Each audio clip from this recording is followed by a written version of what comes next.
Okay, welcome back, everyone. So we hope that you enjoyed reading the article, YouTuber loses more than 100 kilos. And now you know that it is Nikocado avocado. So in Korea, mukbang videos are very popular. And as those videos migrated to American and other Western content, Nikocado was one of the most famous people to have started that trend. So he began his YouTube career as a very skinny musician. He was a vegan for a very long time. He was famous for playing the flute very well. But over time, something shifted and he went from being quite a very skinny young man to very overweight very quickly because of his mukbang content. And so a lot of his videos he was eating 7,000, 10,000 calories with his other mukbang friends.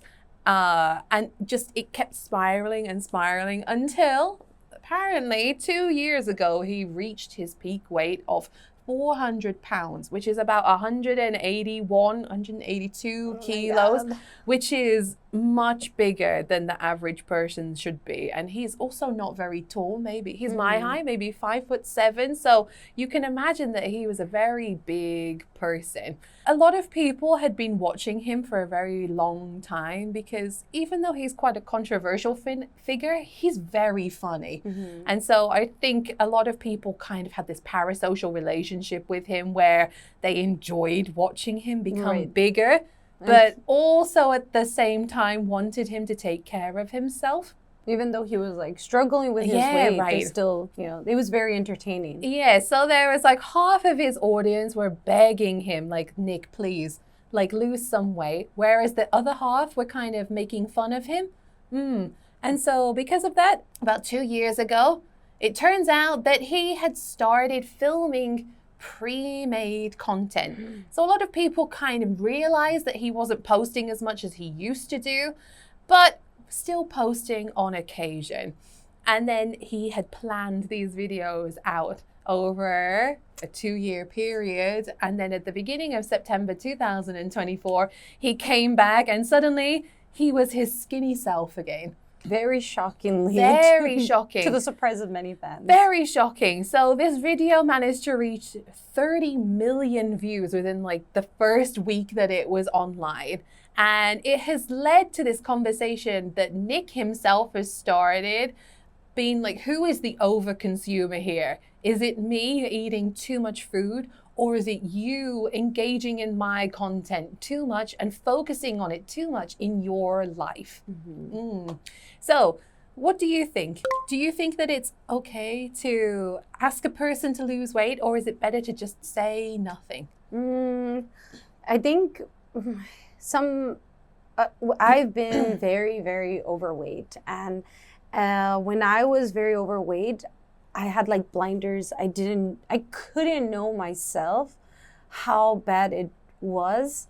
And like, if you go to the doctor, just like, they're just against me because the world just wants me to be thin. But it really affects like your joints and your quality of life. And especially if it's somebody that you love and care for, it's really sad to see them deteriorate in that manner, especially like very visible. It's not something that is like something like those sicknesses or illnesses that you can't see. You can see it happening, and maybe they have less energy, something like that. So in the sense that if you care and love for somebody, it's good to say something so they can take their health into their hands and try to do their best to stay healthy. What do you think? I think if you think about a person's health, then I think a conversation can be had about it. But I grew up with an almond mom, as the term is called, like a mom that is too focused on health. And because of that, I think her nagging about my weight when I was a teenager led to me having a negative relationship with food growing up. And so I think that you have to be very careful about how you approach having a conversation with someone about their appearance, because especially these days because of social media, I cannot imagine having grown up with Instagram when I was like a high schooler. I cannot imagine where I would be in life if social media had kicked off when I was younger instead of as a college student. But I think there's definitely a way that you should be able to approach having a conversation with someone from a loving standpoint about their health rather than it just being appearance focused. Because if it's just appearance focused, I think that you could really negatively impact someone's life by having that conversation with them. Right.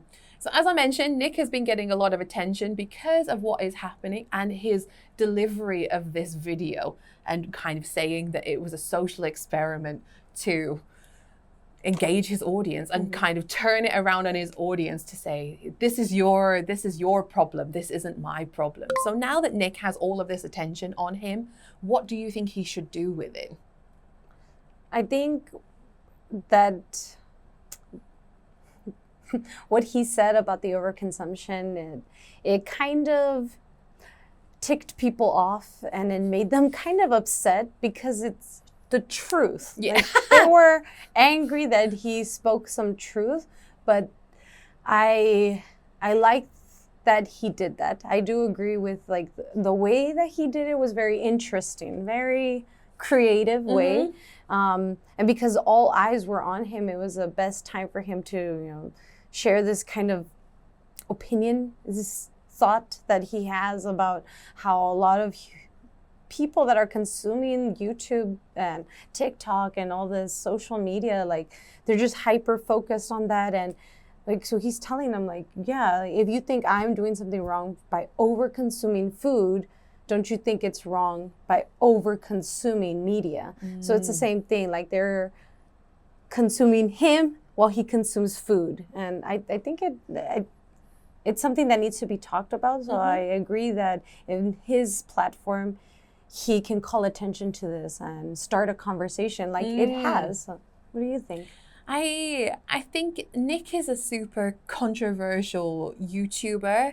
And so in his video, the style that he did it in was a little bit creepy. Like his skinny reveal video was a little bit kind of like a horror movie. Oh, you didn't like that panda mask? I did not like the panda mask. I'm like always 2 steps ahead. Very creepy. But I agree. I think that it should open up a conversation because especially he underwent this or the most controversy that he had and the most kind of negative feedback that he was getting was when we were all trapped at home at the start of COVID. And I think because people had nothing better to do, because we couldn't really go outside or like see our friends, we were spending too much time developing a parasocial relationship with YouTubers online. And because of that, Nick was getting a lot of really awful comments all the time. And I think that if I was in that position, I wouldn't have been able to handle that either. And so I think he probably got to the point where he was like, okay, I'm done eating. I'm going to take revenge on these people. But I think with the attention that is currently on him, I think he should use it for good. Because in this day and age, I think people are really focused on weight loss. There's new weight loss drugs, new weight loss diets that people are trying. And he is clearly a poster child for you can be 400 pounds and then become 140. It's quite shocking, but he looks quite healthy. From the outside, yeah, from the outside. I hope that he really didn't do himself too much damage. And I hope that this weight loss can be a sign of like a happier and healthier future for him.